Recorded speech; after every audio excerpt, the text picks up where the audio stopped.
Le triangle de Bermude est l'une des théories du complot les plus célèbres du monde, et un élément important du surnaturel. Il a été trouvé pour la première fois dans les mers, mais plus tard, des rumeurs, des histoires sur le triangle de Bermude, traduits en qui était dans le peuple de l'espace aérien, étaient téléportés d'un endroit à l'autre. Des milliers et des milles dans un deuxième monde sans aucune explication. L'avion qui volait de l'Allemagne au Brésil en 1954 a disparu peu de temps après le décollage et atterrit à l'aéroport de destination 35 ans plus tard. Les passagers et l'équipage se sont transformés en squelettes. Le reste de 88 passagers et 4 membres d'équipage ont été retrouvés dans l'avion. Le pilote décédé était toujours à la barre.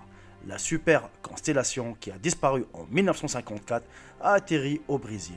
Les passagers et l'équipage se sont transformés en squelettes. Les autorités de l'aviation ont déclaré qu'un avion de ligne commerciale parti d'Allemagne en 1954 avait atterri au Brésil avec 92 squelettes à bord.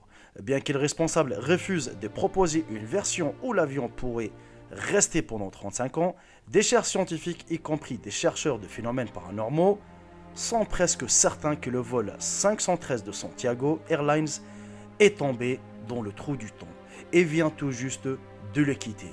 Il n'y a pas d'autre explication. Et selon les enregistrements de vol, l'avion a quitté l'ouest d'Aix-la-Chapelle le matin du 4 septembre 1954 pour se rendre à Porto Alegre. Plus tard dans l'après-midi, il a disparu au-dessus de l'Atlantique. Ensuite, l'administration de l'aviation a décidé que l'avion s'était écrasé. Mais il a atterri à Porto Alegre le 12 octobre 1989.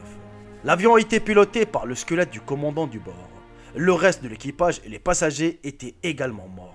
Les officiels ne veulent pas discuter d'explications possibles, mais ils ne peuvent pas non plus nier que l'avion a violé toutes les lois de l'espace et du temps. Dieu seul sait comment le squelette l'a planté.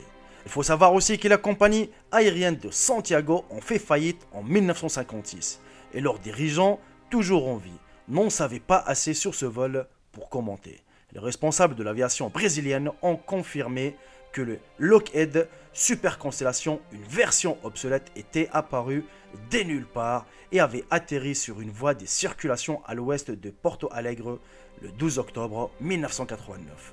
Ils ont ajouté également que ces puissants turbopropulseurs fonctionnaient toujours au ralenti lorsque le personnel de l'aérodrome a découvert les restes des 88 passagers et de 4 membres d'équipage. Le commandant du bord du paquebot Miguel Victor Curie tenant toujours le volant.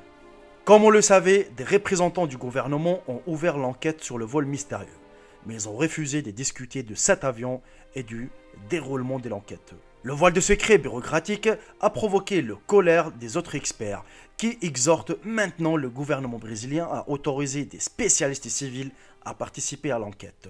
Si cet avion, les amis, est entré dans une zone de temps déformée et que des preuves existent, il est nécessaire d'informer le monde entier à ce sujet. Cela peut changer notre version de l'univers et refaire la science telle que nous la connaissons. Garder ces informations secrètes est un crime, surtout en ce qui concerne les proches des personnes qui ont péri à bord du vol 513 de Santiago Airlines. Alors là, la famille, vous allez jouer un grand rôle dans l'espace commentaire. Et avant tout, je vous invite à bombarder la barre de like. Je veux bien que vous la explosez au maximum et de partager cette vidéo si vous la trouvez vraiment mystérieuse et incroyable à mon goût. Parce que vraiment, il n'y a aucune explication. Un avion qui disparaît en 1954, qui revient en 1989. On va dire 35 ans plus tard. Et le pire de tout ça, c'est que il n'y a plus de communication avec cet avion et il est revenu intact. Tout marchait. Ses moteurs, ils étaient encore en train de tourner. Mais les passagers étaient en squelette. Alors, c'est pas de la science-fiction, c'est pas un film de Hollywood ou de Bollywood ou de ce que vous voulez, ou c'est pas un film d'action. Mais ça dépasse tous nos pensées. Personnellement, j'ai pas cru à cette histoire. J'ai cherché partout la famille sur internet et cette histoire, elle existe bel et bien. C'est parmi vraiment l'histoire le plus paranormal, les plus what the fuck au monde.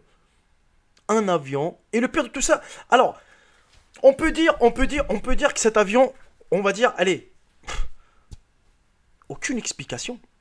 J'ai pas les mots. Personnellement, non. Je vais dire, ouais, peut-être l'avion il s'est écrasé dans l'eau. Mais non, il est intact. Peut-être c'est un canular aussi, ça pourrait le faire. Mais le tour de contrôle a vu un avion qui vient d'atterrir. S'il vous plaît, messieurs, dames.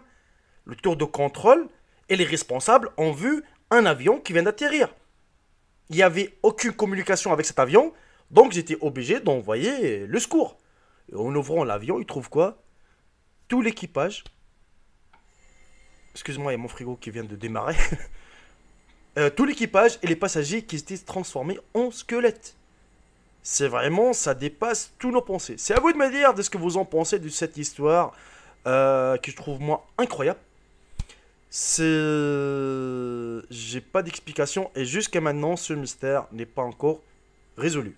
Voilà, famille, on arrive à la fin de cette vidéo parce que franchement, j'ai plus rien à dire. Je vais essayer de chercher encore. Et si je trouve vraiment que ce mystère a été résolu, qui était vraiment impossible parce que depuis 1989, ils n'ont pas parlé sur ce sujet-là, que je trouve ça assez mystérieux.